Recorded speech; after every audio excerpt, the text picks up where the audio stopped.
Thank you. Hi, Dana. Welcome. And for those of you that are first time with us, my name is Allison LaFerlita. I'm the executive director with the Nonprofit Resource Hub. We are an association that is here to help support the good work that you do as nonprofits. We have nonprofit partners, which are those nonprofit organizations that uh, participate and are members of the organization. If you are not yet a nonprofit partner, Nonprofit Resource Hub, it is free to join. You have access to all these amazing webinars, templates. We have tremendous resources that are there for you. It would be you would be remiss not to join. So, as a former executive director for many nonprofits, I would encourage you to do so. Uh, there is the link right there in the chat for you to join as a nonprofit partner. If you have any questions, feel free to put them in the chat for me. We also have associate members like our speaker today, Dan Drucker, who are really amazing at not only donating their time, but their expertise to connect with our nonprofit organizations to help them through some of the pressing issues that we hear they would like support with. And today, Dan Drucker will be talking to us about the 10 things nonprofits need to know about corporate partnerships. Dan is the founder of Philanthropy Fuel. He has a former life in the corporate world, so this makes him pretty qualified to be sharing his information with you today. If you don't know Dan, you must follow him on LinkedIn. He does an amazing job at communicating with our nonprofit community in terms of how you can continue to foster those relationships, how you can establish those relationships with corporate partners, excuse me. Please do follow Dan. It's worth it. He always puts out some quality content. So, Dan, without further ado, I'm going to give you the floor and welcome you. I think everybody is getting into the room, and I want to give you enough time to share your wisdom with the group. If you have any questions, once again, please put them in the chat and we'll get to them at the right time. Awesome. Thank you, Allison. Thank you for that intro. Very nice. So we're here today. I'm pretty excited about the topic, 10 things nonprofits need to know about corporate partnerships. They're certainly not all the things, but I want to hit on the key ones, and I'm coming at it from a little bit of a different angle. And, as Allison had said, let me see if I can advance. There we go. There we go. A little bit about me. Obviously, I'm the founder of Philanthropy Fuel. I did spend about 35 years in corporate B2B sales and marketing, the last 12 to 15 in a leadership role for a division of Canon throughout the US. And it was awesome, but I retired from that at the end of 2023. And like I said, I knew I wanted to do something else besides some of my retirement activities. So I launched Philanthropy Fuel in August of 2024. And I've basically been working with nonprofit leaders and fundraising teams to just build stronger, more innovative corporate partnerships. So that's why we're here today. That's what we're going to talk about. I take those decades I had in corporate sales and corporate marketing, and I blend it with what I have learned these past year and a half or so about the nonprofit sector and a respect for the challenges and the uniqueness of everything that you're facing on a daily basis. So with that, I'm a regular speaker at, on podcasts, LinkedIn Lives. I lead some workshops on corporate partnerships as well as some other topics. As Allison said, I am very active on LinkedIn. I put out content several times a week. I engage a lot. So you'll have all my contact information on the last slide when you get the deck. So if you want to follow me on LinkedIn, that would be great. If you want to subscribe to my free newsletter about all things nonprofit, that would be awesome. We'd love to have you on board. Or if you want to just reach out, feel free to do that. I'm always happy to talk about what your challenges may be and bounce ideas around. So let's dive into it because we have a lot to cover today. We already did this. Allison did this for me, so I'm not even going to bother. But I will say, let's stay active in the chat. I think, it's great to listen to me for the next, 45 minutes or so, but there's so much lived experiences and different perspectives out there in the audience today. I really encourage you to both ask questions, share stories, share your point of view. If something resonates, let people know, because it really helps all the participants today learn from each other. And I think that's just as important as what you're going to hear from me. So let's do a little bit of a quick setup. Kind of why are we talking about this today? Before we talk about anything, part of it is just what's going on in the nonprofit world, in the world of philanthropy, right? We know what's going on with the federal funding here in the US. I can tell you, having spoken with a whole bunch of foundation leaders fairly recently on a separate research project, they're giving large grants, but they're giving fewer and fewer. They're staying with current partners a lot, which just means the competition, the ability to win, the noise out there is greater and greater. So you in the nonprofit sector need to look for different ways to drive funding, to drive sustainability. The good news is, in my mind, the corporate giving is evolving. And we're going to talk about that. And I could actually update this, I believe. Corporate giving has evolved. It's no longer about just writing a check, making a donation, getting your logo on some kind of you know, newsletter or something like that. Companies today truly want deep impact and deep alignment with all their stakeholders, and they've got a lot of different stakeholders. But the most important thing I'm going to tell you today is that nonprofits, you have more leverage than you think. And you're going to hear me use this phrase several times today because I really want it to sink in. I want the mindset to change. You are not at a deficit in these partnerships. You bring so much value, and we're going to hit on what that value is and how you can figure out, what your big thing is that you offer to business partners. And I think that's so important about how you approach these partnerships. So here we go with the list, the top 10. Number one, you're not selling. You're not selling sponsorships. It's not even just about fundraising. You are solving problems. When we talk about a partnership, it's two groups coming together with a common purpose to solve a common problem that's important to both of them. Okay, I already said it's no longer about a tax deduction, it's no longer about logo placement, it's way deeper than that. So, having spent all that time in corporate, it's really simple, and this isn't rocket science. Companies invest to meet internal goals, right? So, most companies have a goal of revenue and profit, right? That's a given. And they hear about that all the time. But at any given time, whether it's for that quarter, that year, a 3-year plan, a 5-year plan, they've got different objectives and goals, things that are important to them and their stakeholders.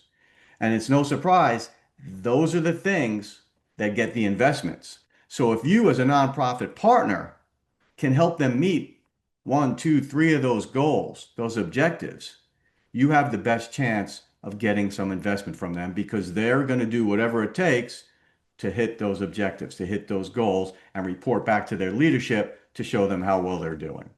Okay.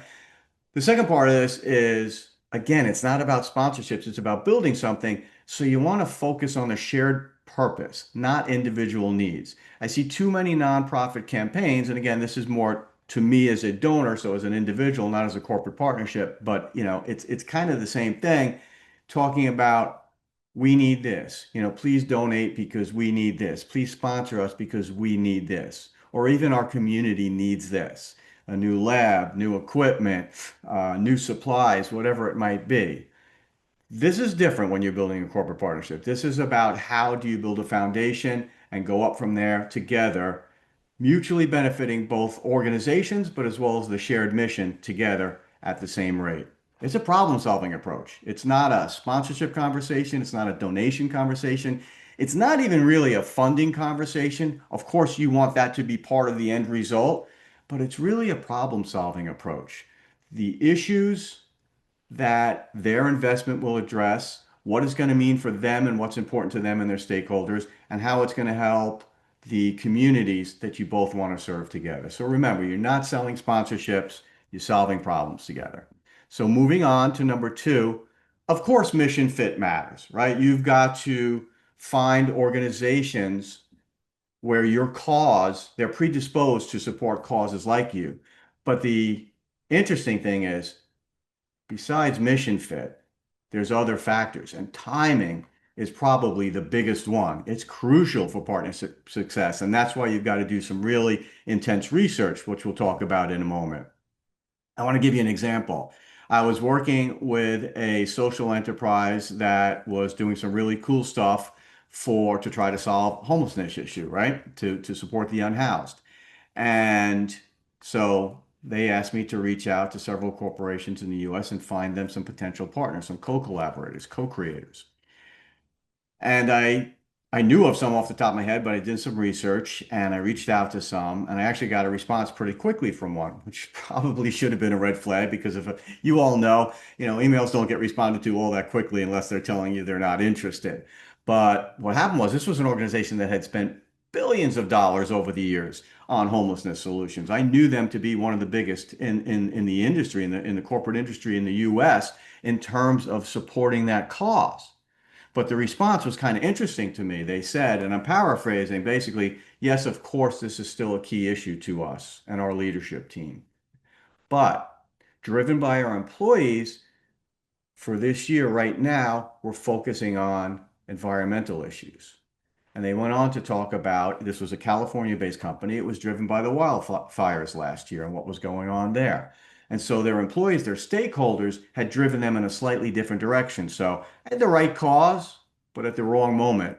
No partnership at that time. So that's really important. And what does this all mean to you? You've got to understand what their priorities are today, not what they were 2 years ago, not what they might be down the road, what they are today. Because remember what I said in the last slide, the pressure points, those objectives, those goals, what's important to them right now is what's going to drive the investments, and that's thus what's going to drive who they choose to partner with. We'll talk a little bit about research later on, but rest assured, you're going to have to find out what their current priorities are, what's important to them, what's important to their employees and their other stakeholders. There are going to be two slides today that I tell you are more important than all the rest. Hopefully, you find value in all of this, but there are two that I think just rise to the top, and this is one of them. And if you remember nothing else from today, remember this: employee engagement has become the gateway to stronger nonprofit corporate partnerships. It also may influence who you reach out to because you think about it. If you're talking about a partnership with a corporation, your first thought may be I need to speak to the CSR, the Corporate Social Responsibility Officer in charge of that, or maybe even somebody in marketing. But if employee engagement is their key, then maybe you're speaking to someone in human resources. And Allison, that actually reminds me, I will send you after this is over, and you can send it out with a deck. I've got a document, it's about 2 pages, that lists all the different titles within the CSR department, within community engagement department, within employee engagement department, AHR, marketing, different titles that you can search for along with what's important to each of them. So it's a helpful document as you're searching for the right people to reach out to. So I will share that with Allison and they can get that out to all of you on this meeting today. Thank you, Now, when Dan. we That's a talk about gift. employee, Thank you. yeah, it's kind of cool. I use it myself and people have found it real helpful. Um, when you talk about employee engagement, there's a lot of different things that go on. And we always think first about volunteering. And but we're used to what I'll call team-based volunteering or time-based volunteering. That's the stuff you know about. They come and there's a volunteering day for a company's employees at one of your events or helping you, stuff backpacks for kids or organize supplies or give out food, whatever it might be. Maybe it's kind of like what I do at the local animal shelter, which is I volunteer my time to work with the dogs and get them adopted. That's kind of the hands-on approach. But you've got to be innovative these days, right? There's a lot of competing interests. So you got to look beyond traditional volunteering.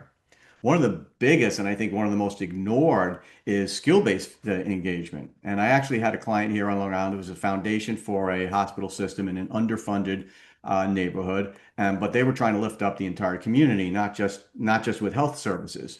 And when I was speaking to the executive director, she always talked about financial literacy being a big issue in that community. Separate conversation, I connected with someone on LinkedIn who worked at one of the major investment banks in New York City, and she was the head of something like employee volunteer programs. And I was like, this sounds pretty cool. I want to know more about this. So I reached out to her, connected. She nicely gave me some of her time, told me all about the programs, what they do, what her background was. And started to mention one of the main things they do is, you guessed it, financial literacy workshops in communities. So I said, well, is this something, you could do for this organization, for the communities they serve? And she said, absolutely. Walk me through how they'd have to do a proposal, et cetera, et cetera. I won't bore you with the details, but I connected those folks because it was an opportunity to do something different that maybe they wouldn't have thought about for the community. And when you talk about skills-based engagement, if you think about any company, sure, bankers, investment bankers are going to know more about financials, but any company out there is going to have a person or a whole department dedicated to finance who could potentially talk to the communities you serve, if it's relevant, about financial literacy, or they could help you with your own financials. Any company out there is going to have an HR department or an HR person that could help depending on the communities you serve. If you work with young adults or people re-entering the workforce for any reason, or people with challenges finding jobs, they could give advice on, resume writing, job hunting, interview skills, all that good stuff. Think about that. IT people, think about the technology consulting they could do, again, for the communities you serve or for your own organization in terms of your tech stack and how do you break into AI and all that other good stuff. So don't forget about skill-based engagement. It's huge. And just as importantly, don't forget about remote engagement for volunteering. Not everybody can or wants to physically go to a location for a variety of reasons. But if you've got a company out there, a business partner, maybe they've got dozens of employees, maybe they've got hundreds or thousands of employees. And if you could utilize some of them on their phones, their tablets, their laptops to do mailings for you, send out thank yous, make phone calls on your behalf, do research, data entry, whatever it might be.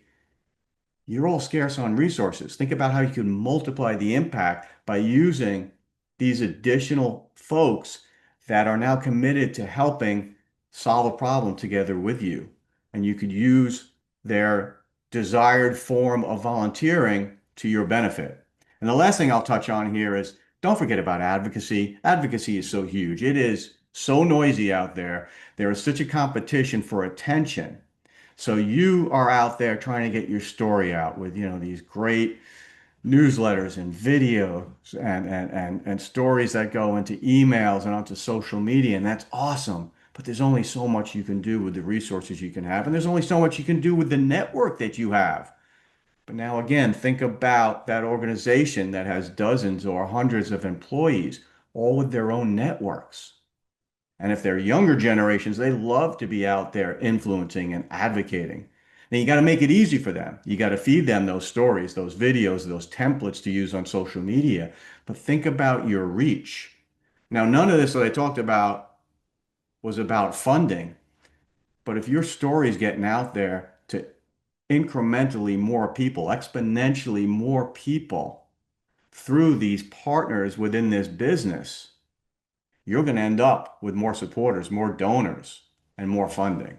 So employee engagement is such a critical thing. So I want to do a quick little exercise with you. I am curious out there who has had or currently has a partnership with a business that includes engaging their employees in things like volunteerism or advocacy. So I'd love everybody to just to drop a thumbs up in the chat if this is your organization. And if you don't know where to find the thumbs up emoji, don't worry about it. We can go old school and you can just type thumbs up right into the chat. I'm just curious where people are, in this kind of a thing. I see a whole bunch of thumbs up floating by. That's good. So this is big. And I'm finding this in talking to corporations that they all are mentioning employee engagement. It's become a really, really important thing. So as you think about your programs, don't forget about this piece of it. So I read an article recently. I'm sure you'd be real proud of me. San Diego Business Journal article, and it was all about corporate partnerships. And one of the quotes that I loved was from CEO Sean Spear of Community Housing Works. And you could see it here. He said, recent research shows that many employees, especially the younger ones, we talked about that briefly. I actually led a panel recently about generational differences in donors. And yeah, the younger generations, they want to be involved. So younger, especially younger ones, are looking to work for companies that align with their values and provide a sense of purpose, a true sense of purpose. Partnering with nonprofits is one way to do that. I mean, there you have it right there. You think about what your value is. Remember, I said you have a lot more leverage than you realize. If you can help them engage with their employees, they're in a fight for talent. They're in a fight to attract, retain, motivate talent. They want their talent advocating for their own company on social media, outside social media. But to do that, they've got to get these people excited about who they are as a company. And a lot of that is done through their values and their social impact. And you are a superbly valuable partner in that endeavor. And don't ever forget that. All right, moving on to number four. I already said corporate philanthropy is evolving, but are you?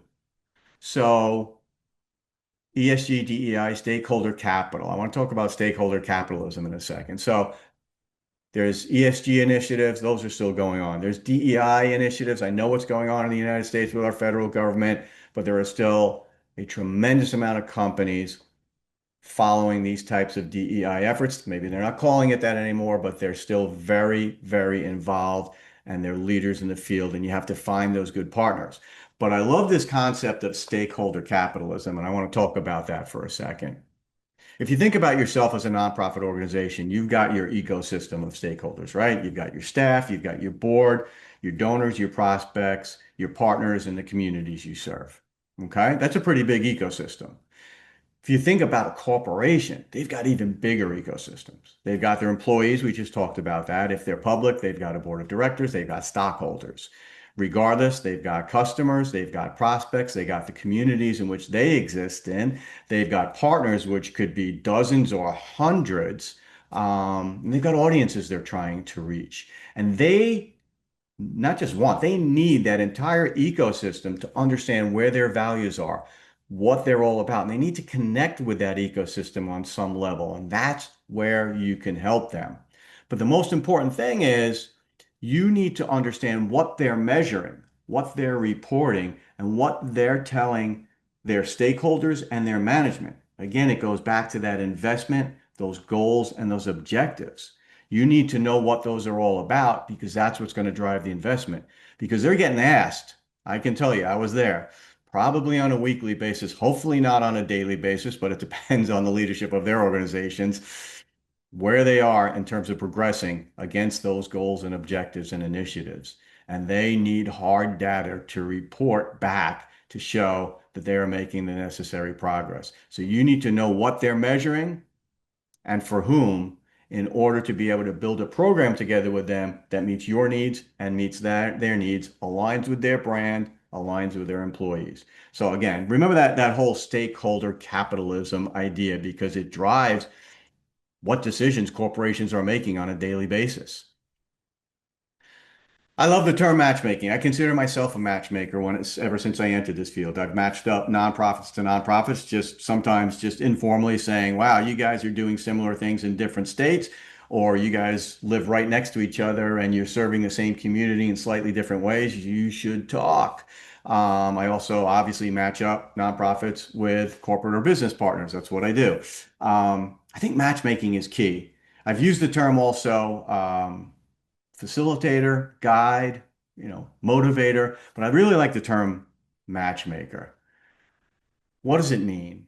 It means you're focused on relationship building over cold fundraising, right? It means you're focused on creating true connections. Forget your pitch, right? Engage with genuine interest. When I have conversations with CSR officers, foundation leaders, marketing people, whoever, and obviously with nonprofit leaders, I ask a few questions and I sit back and listen. And I am genuinely interested in where the conversation's going, what their background is, where their passion comes from, what their initiatives are. If you're talking about a corporation, what are their employees into? How do they get them engaged? All that stuff. It's intriguing to me. And you've got to have that mindset because it's what builds true connection. It's what builds true trust. And I led a panel on trust a few months ago. It was kind of interesting, but really what came out of it was, trust is not something you say. It's how you show up consistently over time and imperfectly because trust is not about being perfect. It's about being human. So just something to remember as you're building these relationships what we're talking about today, because again, we're not talking about sponsorships, we're not talking transactional. You've got to take a customized approach. This is not about an email blast. This is not about trying to find a list of 50 companies that you can approach. You're probably only going to look for 10 or less with the hopes of doing a partnership with one, maybe two. These are not sponsorships. This isn't your golf outing. This isn't your gala getting a table. This isn't your event. Those are all great. And I'm not saying anything against them. By all means, get businesses to pay for that stuff, right? But this is something different. This is building a true, hopefully multi-year partnership together. And it's got to be incredibly customized, just because it's tough out there. And I'll give you a quick example, really how I broke into this part of the business. And it was I was speaking with this young woman who had formed a nonprofit. She was Ukrainian, living in Germany, and she had formed a nonprofit at the beginning of the war between Ukraine and Russia. And it was to serve the Ukrainian people, specifically relocation services and trauma counseling. And it was just incredibly inspiring. And what they were able to do on the ground was just incredible, but funding was tough. And so she was asking, and she hadn't taken a salary, not a dime in 3 years. And she was asking me, you know, can I help her find some business partners in the US? So we had a session where we talked strategy. What is her cause really about? What's the benefit of a partnership with them? What would it look like? What type of organization makes sense for them? And then I went and dove into my research, and I'll spare you all the mechanisms of that. But I found a list of like 8 companies. 6 or 7 of them had given at the beginning of the war through organizations like the Red Cross and United Way, and that is awesome. But I found one of the top financial institutions here in the U.S., and it was the head of global affairs, and they hadn't only gotten involved. This woman had stayed involved, and a little bit of research through LinkedIn told me she was Ukrainian. She has spoken to Zelensky and the government over there several times, so she was invested in this. So I composed a very, very, very personalized email. Didn't get a response. Don't even know if it made it through their firewall, as you're all familiar with that little process. So I sent her a LinkedIn DM a few days later. Very, very personal and to the point, and using the background that I knew about her. She responded in an hour that she'd be happy to meet with the founder of this unknown, tiny little nonprofit halfway across the world. We scheduled a meeting. They talked about how to get it, help out, et cetera, et cetera. Proposals were exchanged, all that good stuff. That meeting never happens without hyper personalization. That meeting never happens without research and without truly caring about what was important to this person on the other side. They would not have even ever heard of this nonprofit organization. So that's the kind of personalization and customization that you really need. Be curious, build trust, look at this as a human endeavor. Now I want to give you a piece of advice with number 6, which did not move forward. There we go. Don't create more work for yourself. That's the last thing you need.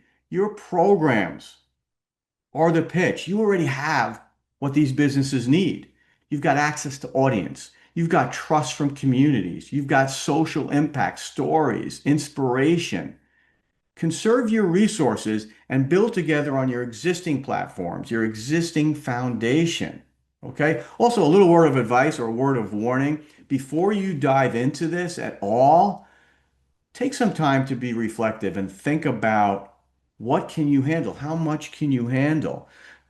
From a resource standpoint, a skill standpoint, a technology standpoint, whatever it is, because the worst thing you can do is get into one of these partnerships and not be able to deliver on what you promised and not be able to support it. Because in that case, your corporate partner is going to have no choice but to kind of take over control of the partnership, and then it's not really a partnership anymore. Okay. You've got programs in place that are already great or ones that you are already planning to launch. I've seen too often in the nonprofit space because I don't know if it's intimidation or what, or they don't see themselves as equal. They'll be talking to a corporation about a partnership, and they totally let the corporation dictate what the programs are going to look like. And they start then using all their resources to create this new program that they never had in mind to do. Takes all their resources away from their other focus. It's not necessarily aligned with their mission, and it creates more work, and it already puts the partnership in strain. Build on your existing platforms. You should be building on what you have and what they have, joining those together, and then getting compound impact from that partnership. That is the whole goal. Okay. Don't create more work for yourself. Number 7, we're flying, right? Yeah, we're doing good. Be human, not heroic. And I know that sounds very basic, but it's kind of interesting. Perfection is boring. It doesn't motivate anyone. And in the era of mistrust, most people don't believe perfection. Marketing glitz is not so important. Don't worry about the perfect story, the perfect video, the perfect outreach, the perfect email, the perfect opening line. Striving for perfection makes you look inhuman. Your outreach should sound like a person, not a pitch deck. It's really important. I think that's holds for anything you're doing, but it's really important for corporate partnership. Over my career in corporate B2B, either as an individual contributor or when I was running teams, I was involved in hundreds of millions of dollars worth of business sold. But I can tell you right here, without any doubt, without any question, that I never sold a single thing to an office building, and I never shook hands with a skyscraper. And I say that in jest, but the bottom line is there is always a human or a group of humans in the age of committees on the other end. It's always human to human. So make sure your outreach sounds like that. Don't try to be perfect. Try to be relatable. Relatable is always better than impressive. People, not surprisingly, it's in the word, relate better to relatable. Okay, so don't worry about this being perfect. Be a little messy. Show people behind, what's behind the curtains. Think about how you can connect with them as human beings. They've got both goals, objectives, and dreams for their organization, but they've got them for themselves as well. And you have to understand and uncover what both of those triggers are. As I also look back on my career, I know without a doubt the best partnerships we had were co-created. Because when you co-create, that's going to be when you're shaping the partnership to begin with, but also when you're then carrying out the partnership going forward. You want people invested, and obviously extra points if you get their employees engaged. I've got a nonprofit I work for that does wearable advocacy through apparel, and they do partnerships with nonprofits. They do partnerships with corporations, and I've helped them broker some of those. But the really cool part about it is they encourage any partner to get their employees involved in choosing the garments, choosing, where the logo is going to be, what the slogan's going to be, what the design's going to be, how they're going to use it. They want everybody involved in those programs up front because that's how you get buy-in. That's how you get motivation. That's how you get inspiration. And I will tell you that if a program is co-created, a couple of things happen.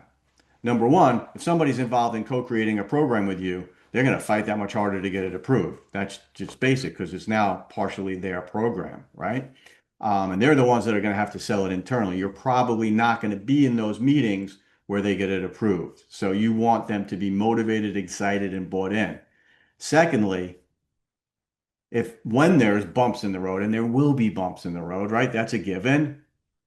You want someone who's invested and is going to work with you to fight through and get around those challenges, get around those roadblocks, versus the person who's not quite invested and instead starts with blame and finger pointing. And lastly, and I know this from being in corporate, when you've got a program that has your name on it and it's working and people are invested and people talk about it and they remember, hey, that was Mary brought that to us. I love that program. I love that nonprofit, that partnership. I love what we're building. I love how much we've done for that cause.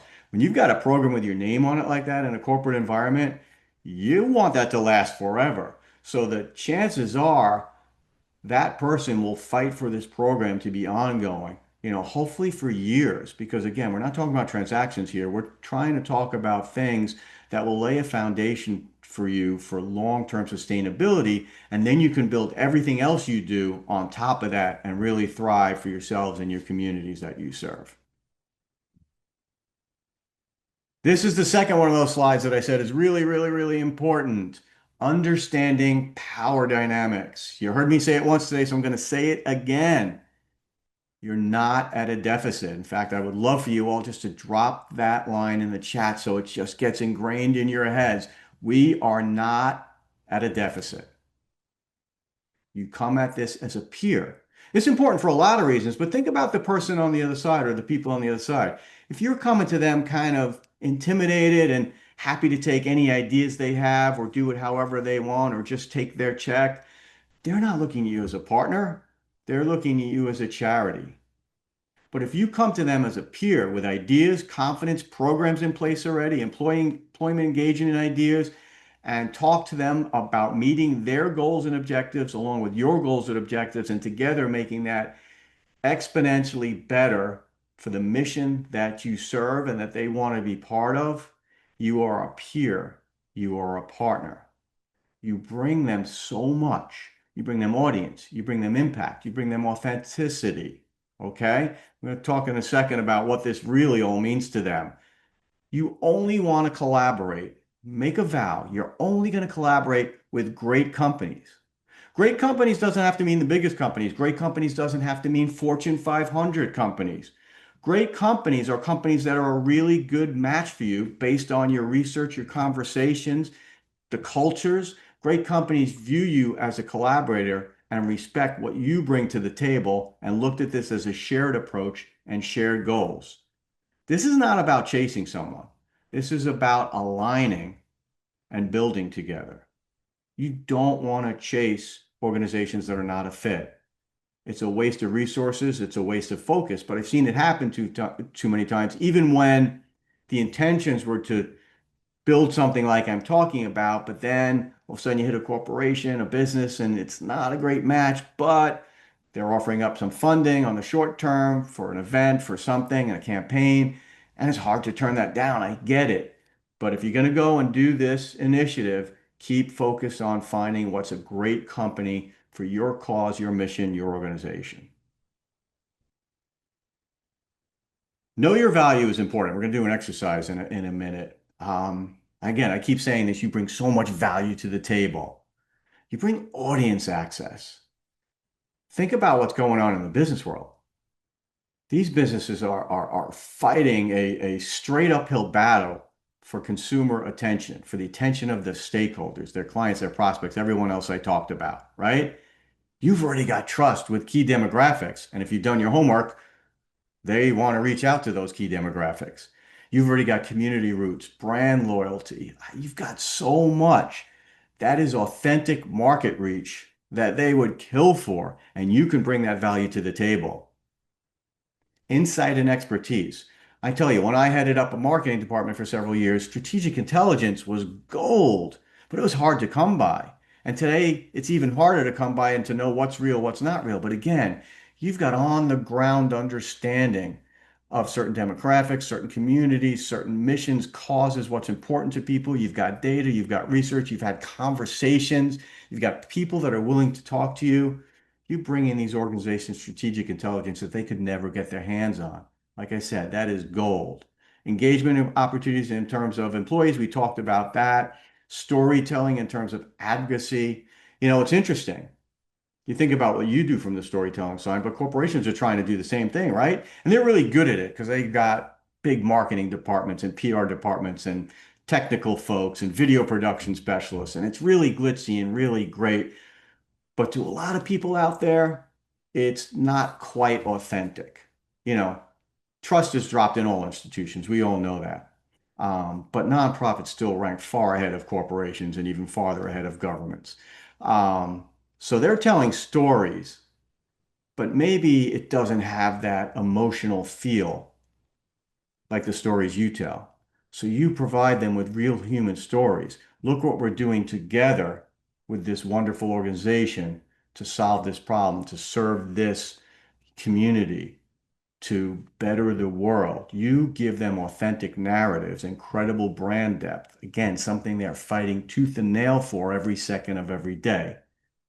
And then you bring program integration. Again, it shouldn't be new work. It should be what you've already got in place, what they've already got in place, and join those together with a plan and explode it upwards from there. It's really good stuff. You have value and you have leverage in these partnerships more than most nonprofits understand. And if all you come out with today is a mindset shift, then I will have done my job. So let us take a second, because I think this is really important. When you go back to your offices, virtual or real, you're going to dive into this deeper. And I've got an action plan in a moment that I'm going to show you. But right now, just off the top of your head, drop in the chat, what is that one thing that your organization brings to a corporate partnership that's unique? And I'll just throw these back up here, but this is not, an exhaustive list. You may have something else, but I think it's a really interesting exercise, just to think about what it is your organization has that's unique that you bring to a corporate exercise, a corporate partnership. So if you could drop some stuff in the chat when you're thinking about it. I see at least one person dropped, we are not at a deficit. I love it. Um, I think it's a really good thought starter, and it'll start you off with your staff, with yourself about what you bring to the table. So whether you work on that today, whether you work on that when you're back at your office, this is critical. What's that one thing? Going back to that same article I read, I do read more than one article, but this was a particularly good one. And this was from Brian Zadi, the CEO of Options for All. What matters most, I love this opening line. What matters most is recognizing that nonprofits aren't charities to donate to. You are so much more than that. They're strategic partners. We talked about that can help businesses strengthen their culture. We hit on that. Widen their talent pipeline. We hit on that. And connect more deeply with their community. We hit on that. This is what you bring to the table. Never, ever, ever forget that. Going to throw you a quick bonus here. I will not spend a lot of time on this. I do some stuff with a partner, a collaborator on AI for nonprofits, not from a technology standpoint, but more for what it can do for you. I really believe AI, and I'm talking the basic, could even be the free tools like ChatGPT, Claude, whatever, level the playing field for small and mid-sized nonprofits. And for this particular thing, corporate partnerships, it helps you research smarter, identify aligned companies based on your parameters, your unique value proposition, helps you find out what their recent initiatives are because again, you want it to be timely, what their employee engagement focus is because again, that's top of mind for many companies, and it helps you prepare better questions, better outreach, better messaging. So that's just food for thought. I threw a prompt in here. This is just one of many you can use. It'll be in your slide deck. Listen, AI is not going to build a relationship for you, but it absolutely helps you get there faster. Wouldn't be a good webinar if I didn't give you an action plan. And I know this is a horrible, horrible time of year for an action plan for nonprofits because you're busy. Building a corporate partnership takes a long time and it takes effort. I don't want to make it seem like this is something that happens overnight. In a lot of cases, you may have to start with a pilot program just to kind of feel each other out and then take it from there. But what I'm going to ask you to do today or over the next few days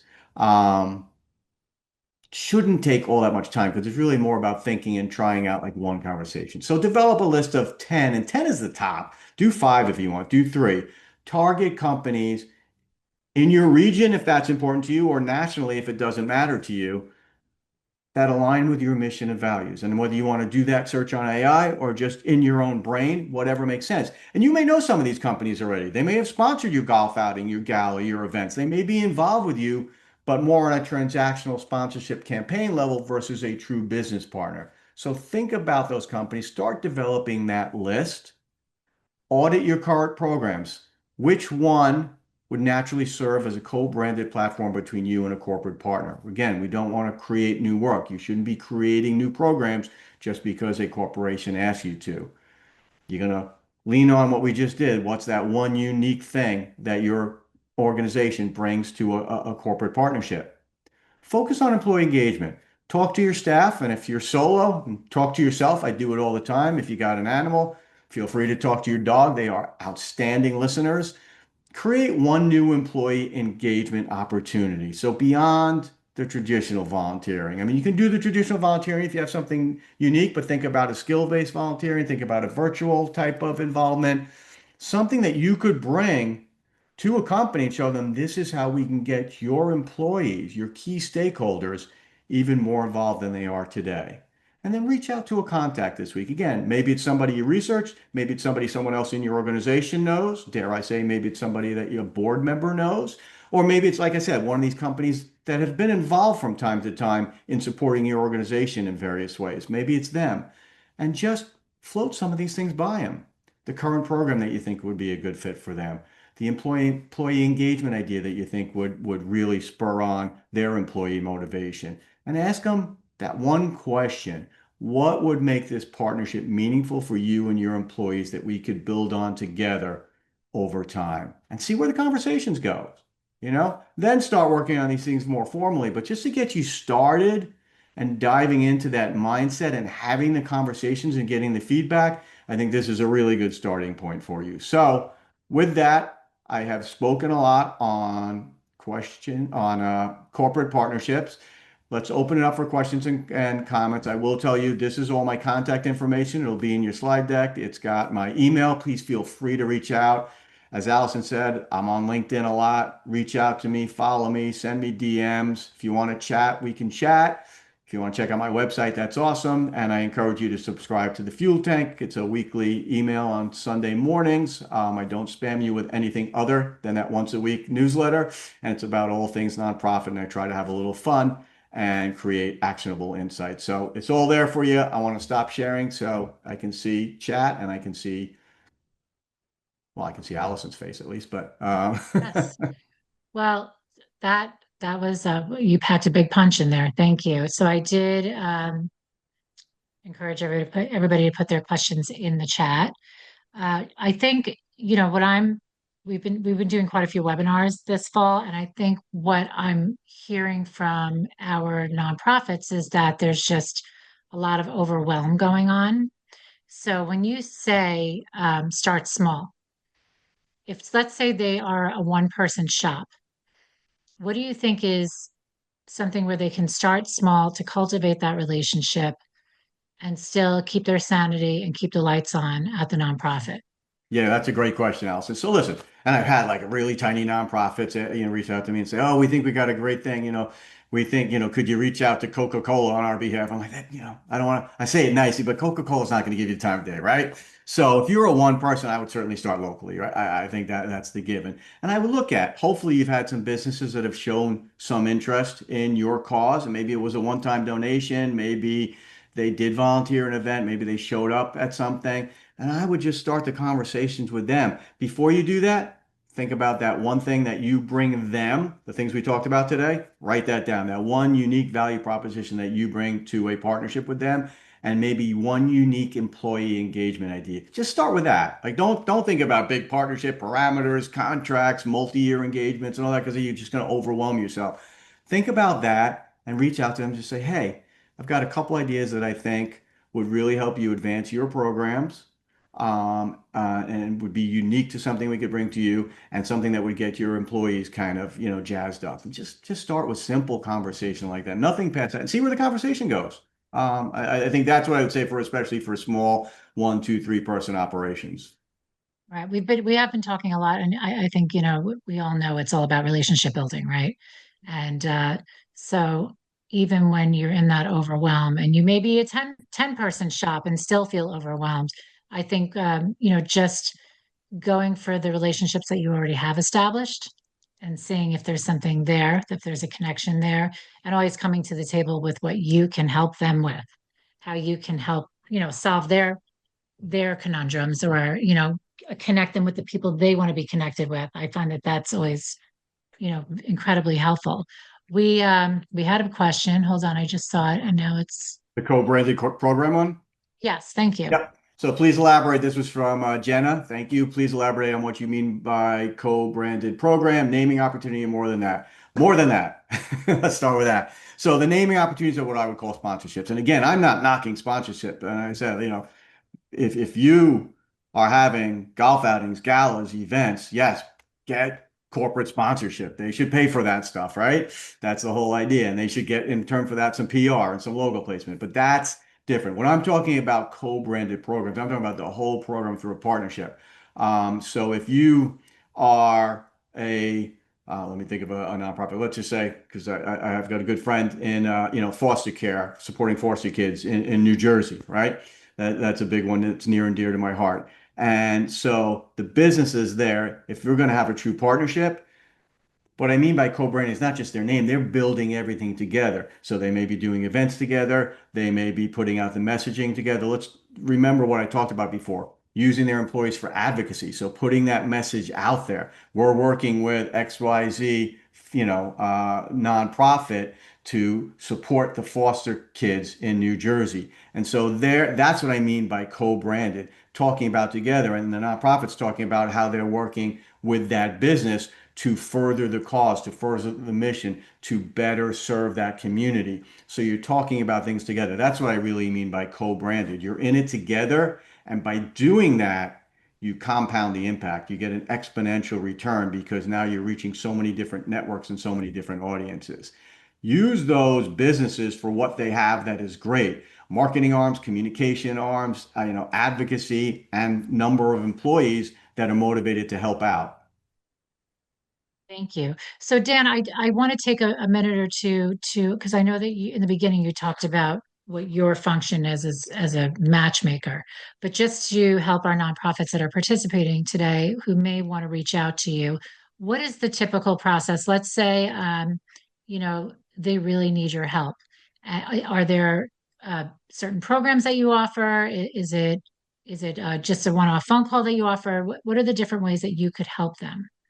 Yeah, so there's a couple. I wish I could say that was typical, but that's never the case. But if you look on my website, it describes the full program, which is usually a 3 or 6 month engagement, and that can go one of two ways. One is just the training, the coaching, and the consulting, a lot of stuff I talked about today, but obviously diving deeper with the nonprofit, either an individual or their team on, okay, so what is that value proposition? What should we be looking at in a partner? Doing some of that research, coming up with what is that list? What is that target list? What's the messaging? What are the programs we're going to pitch? Things like that.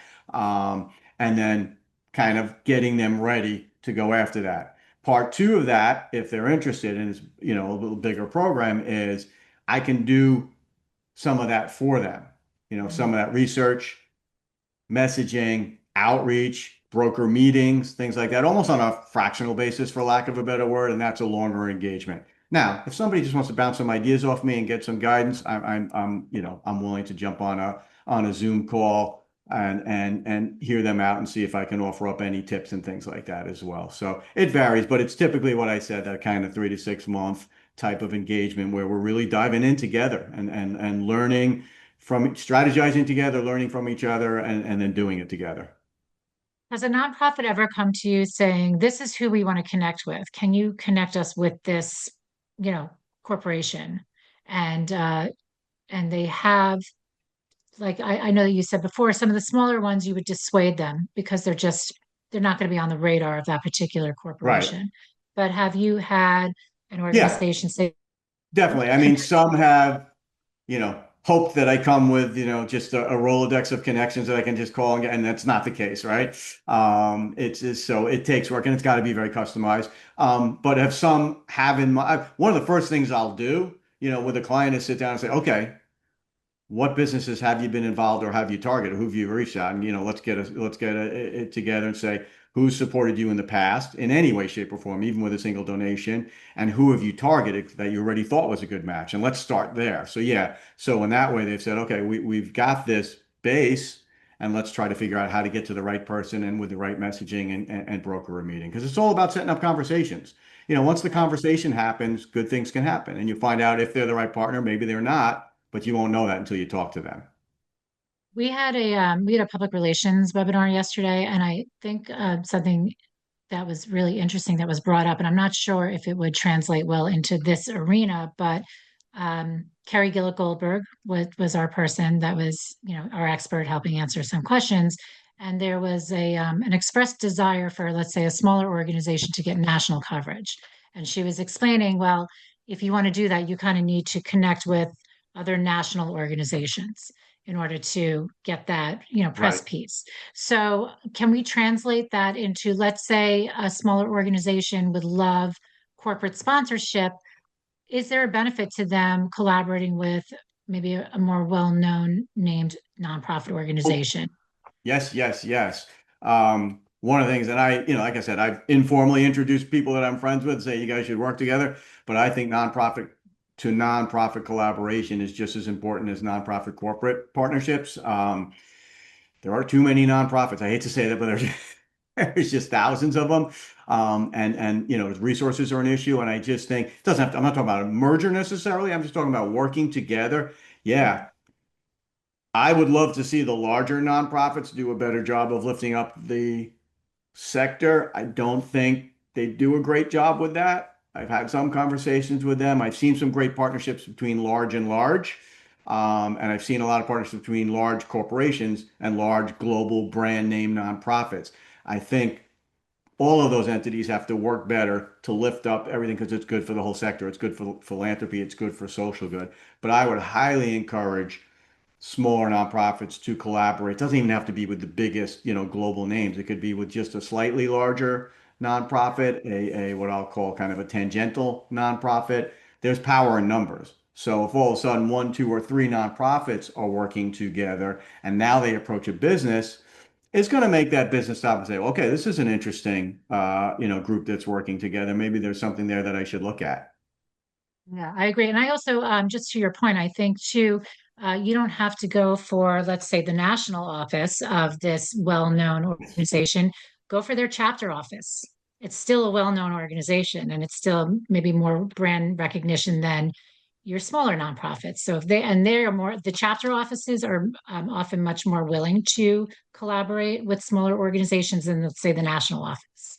100%. I actually would say the same thing for corporate partnerships. There may be a national company out there. You don't necessarily have to reach out to the national CSR officer or the national marketing officer. If they've got a branch in your area, reach out to a regional manager, right? Reach out to just someone local, and they may have some both objectives and budget dollars to do their own thing on a local level. So don't think you've always got to hit the corporate office. Yeah, and I do think that's often, just perception is like, oh, this is where I have to go to. So I think that's a really useful piece of wisdom that you're sharing with the group. I'm looking to see if we have any more questions. It doesn't look like we do right now. I want to thank you so much for your time and, of course, your knowledge. It's really helpful. Once again, I encourage all of our nonprofits that are participating today to follow Dan on LinkedIn. And if you'd like to work with him, please reach out to him directly. If you're having a hard time finding him, you could always reach out to us at the office. And, if you have some follow-up questions that maybe you didn't feel comfortable asking or you have some thoughts afterwards, we can certainly connect you with Dan afterward as well.